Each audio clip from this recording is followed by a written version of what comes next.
Hey guys, Arleesha here and welcome to another video. Today we are going to be hanging out together and spending some time in my sketchbook.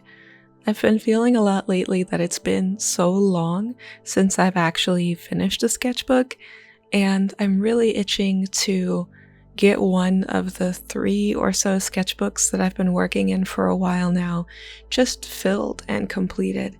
So I was thinking it could be fun for us to relax together for a few weeks and finish up one of these sketchbooks, and I think I will start with this one.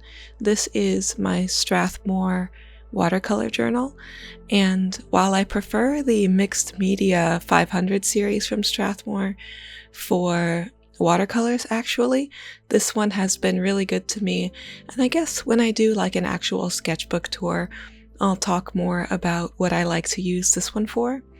But today specifically, I wanted to play around with the idea of painting without a sketch. I would love to say that I'm some kind of creative genius and that I was feeling, some sort of special inspiration in deciding to do this, to paint without a sketch. But I've actually been feeling kind of stuck with where the direction I want my art to go in, especially because I've been spending some time working on comic-y things, and then it's a weird transition to move back into painting. So usually when I work on comic things, I have to halt painting momentum mentally and then try to focus on how I want to stylize things for comics, which doesn't exist mostly anywhere except for an Instagram account that I'll leave a link to if you want to see how that's going. But then when I go from comic things back to painting, it's like I have to relearn things again in that direction, which is always a little bit of a frustrating process for me. But like I was saying, I'm not some kind of, creative genius who thought this up or was inspired to do painting without a sketch on my own.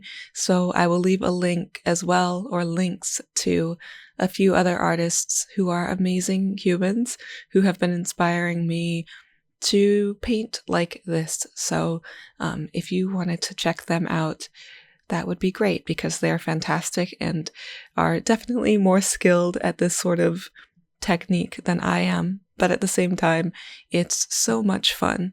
So today it kind of started with that little thumbnail sketch I showed you. And originally I was planning to approach this like I would any other painting, where I pull up and compile some anatomy references and maybe some color references and then turn it into a painting. And I might still do that, but I really just need some time to practice and explore and figure out what sort of process and what sort of techniques I want to use with my art moving forward. So I really just need some sketchbook time. And it's hard for me to step away from just focusing on completed paintings because I oftentimes try to find ways to make each painting work, whether it's, can I use this for Patreon, or can I sell this painting, or can I make prints out of it, that sort of thing. So it's hard for me to, pause that part of my brain and give myself time to relax and just explore, which is still great because I can do it here with all of you. So this first one, the anatomy was a little wonky, which usually happens when I paint profiles because I use other parts of the head, especially when I crop the head like this. I use other parts of the head as landmarks. So because I couldn't see the back of the head and the ear, I wasn't able to clearly see where I needed to put all the parts of the head. And with this second little one, I tried to have more of the head in right away so that my proportions would be a little bit better.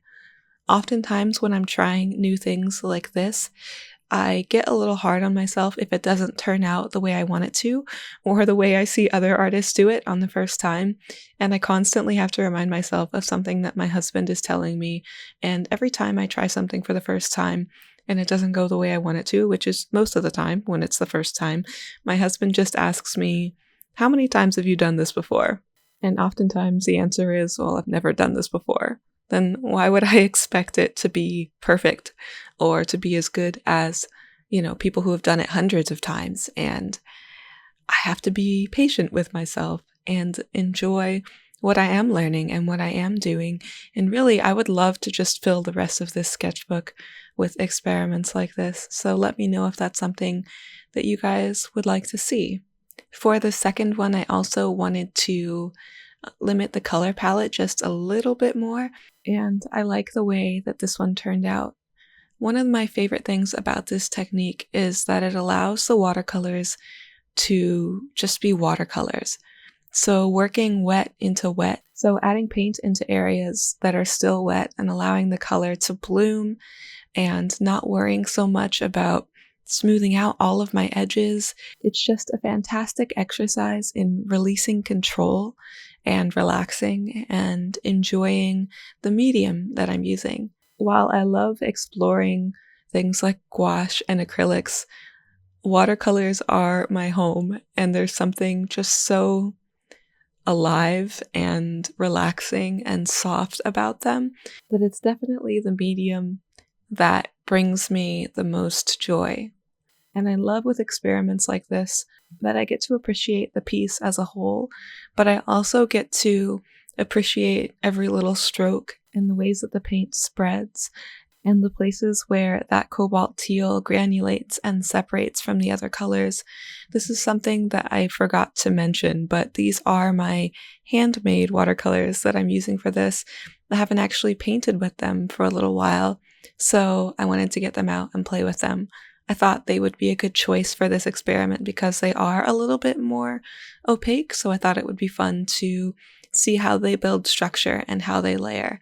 And I love looking at some of the smaller areas, the finer details of this, because really there aren't a ton of actual fine details. It's just about edges and watercolor and shifts in tone and value and hue and saturation levels.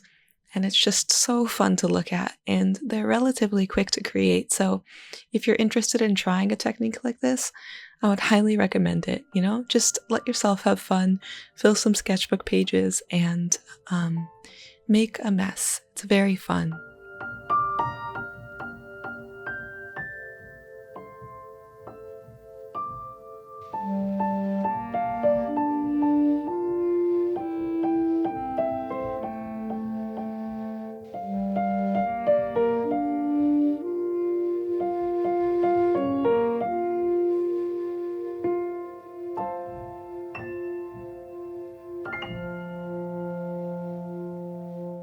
And while I know that I still have a lot to learn with techniques like this, I'm really looking forward to taking the time to do that and to explore things like this some more, kind of find my feet and find my direction with my art again, which I feel like I'm always doing, but that's okay because we're always growing.